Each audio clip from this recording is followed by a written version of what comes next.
2, 1. Hey guys. Wait. Hey guys, thank you for coming back and watching one of my videos. Today I'm here with my brother Bobby, and the other day we were at breakfast together and he was just spitting so much knowledge at me, and I was like, oh my gosh, I have to do a video with him for my YouTube. So I set out on Instagram and I told you guys to DM me questions that you guys would want answered regarding spirituality, religion, and all of that. So we're here today and we're gonna be answering some of the questions that were frequently asked. So just stay tuned. Okay, just to give you guys some background, so Bobby has been on his whole spiritual journey for about roughly 20 years. So all of his conclusions that he's came to today has been accumulated from different knowledge, research that he's had over the past few years. Okay, so the first question is, what is your viewpoint on where all religion originated?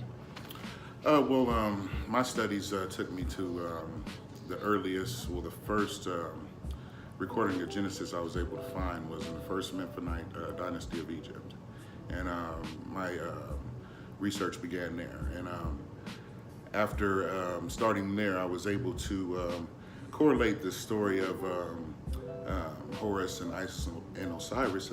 I don't know if you guys are familiar with it, but the story of Horus has the same immaculate conception and virgin birth story, and I was kind of stricken by that. So after reading into it and doing more research, I realized that that predated the Bible.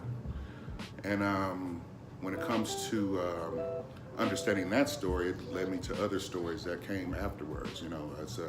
It's actually an Indian version called Gilgamesh. I don't know if you guys are familiar with that as well, but that has the same elements of the story of Jesus and the Bible, so on and so forth. So you think that like all religions originated from Egypt? Yes. Oh. So the next question is, what do you identify as? Considering that I'm not Christian or I don't subscribe to any religion, I believe my faith is too strong to be held by a label. Okay. So I don't use a label to define my connection with God.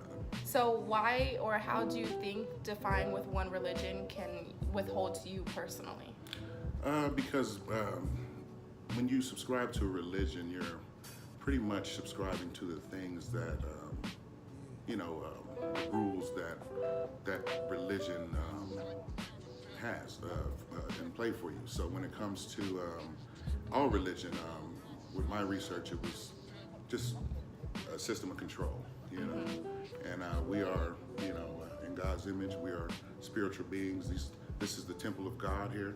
So when it comes to that, I don't need to go to a certain religion. Yeah, a certain religion to feel his essence. Okay, so that leads me to my next question. And what or who do you think God is? I believe God is energy. Everybody in this earth, every living thing, every living being in this earth is comprised of energy. So when it comes to his essence, or really, I don't want to say him because it's without gender. His energy is without gender. It's kind of hard not to, because that's like how we were raised. Like Christianity, like especially for me when I'm talking to people, I'll be like, he says this, he does this for me. But it's like it's like how most people view it. And so it's like when you say him or his, it makes people comfortable rather than saying like it or this or whatever. But that's well, for me, it's more of a way of speaking to people to where people can understand. Because I don't define his energy as female or male. It's a combination of both. Yeah. Actually. That's his true essence of his energy is male and female. Okay, so one that was asked pretty much a lot was, what started your whole spiritual journey? Because it's like really rare. Like we don't see people of your physique and stereotyping like into stuff like this. And so people were asking like, what started your whole spiritual journey? Just like you, I was raised in the church.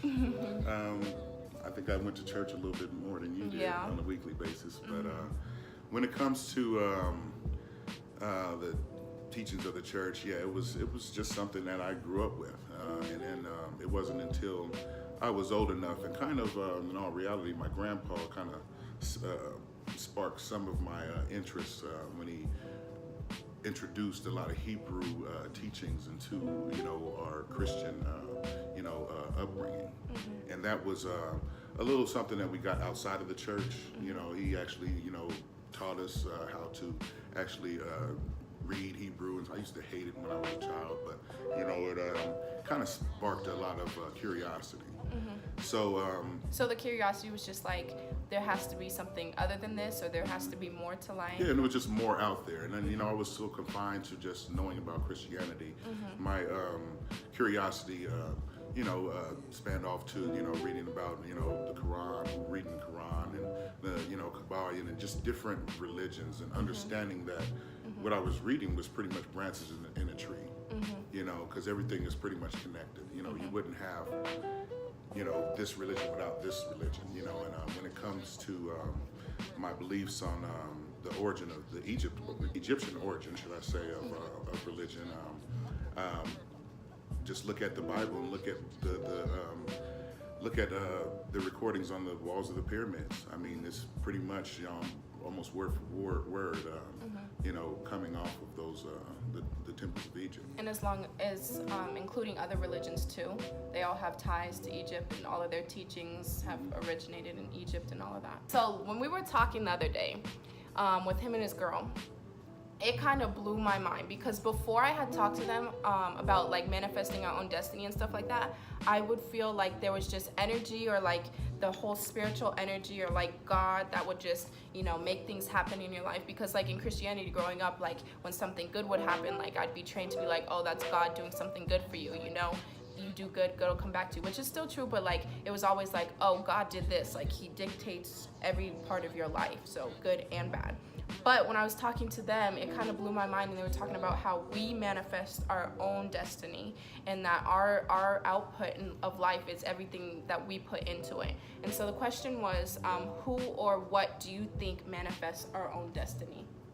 I believe we're in charge of our own destiny, and when it comes to God's energy, that is pretty much the light that lets you know that this is something that you're supposed to be doing, because God understands our passions, and understands our desires. So when it comes to us putting effort into the things that we consider our destiny, when you're on the right path, God helps light that path for you. So you are, to answer the question, every one of us are in control of our own destiny. We understand what we want to do. We understand what makes us feel, complete. So when it comes to us starting our destiny, or starting that journey, we have to, just be present enough to accept that energy, that God's essence, that will help us manifest the things that we want. Okay, that's it for today. I hope you guys enjoyed this video. Thank you for coming back and watching it. Just remember to like and subscribe to stay tuned with more videos that I'm coming out with.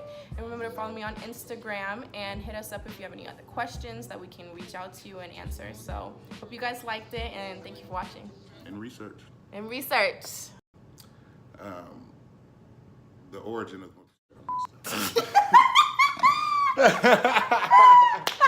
we do that. If you wanna just keep watching. Oh, I messed it up. Good, because I kind of look stupid. I'm just sitting there just like a bobblehead. Actually, just be comfortable. Be you. Let me put this behind me a little bit.